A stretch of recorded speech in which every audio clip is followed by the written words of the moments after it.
Sa ngalan ng Ama, ng Anak, ng Espiritu Santo. Amen. Isang panalangin para sa Israel-Palestine conflict. Diyos na liwanag at kaligtasan, ang aming kanlungan at ang aming lakas.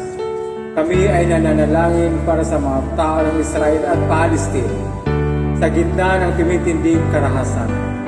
Kami ay nananalangin para sa mga namatay at nasugatan ng mga rakit mula sa Gaza at sa katimugang Israel. Naway aliwin sila ng iyong pamalo at mga tauhan. Ipinapanalangin namin ang mga nagdadalamhati. Naway malaman nila ang iyong kasalukuyang tulong. Ipinapanalangin namin ang proteksyon ng mga nabihag ng Hamas.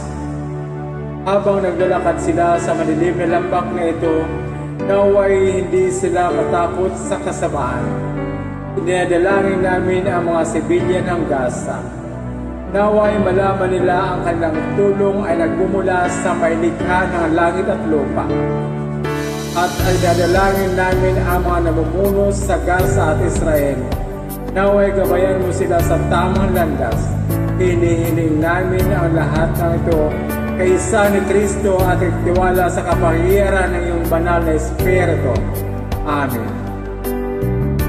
Sa ngalan ng Ama, ng Anak, at ng Espiritu Santo. Amen.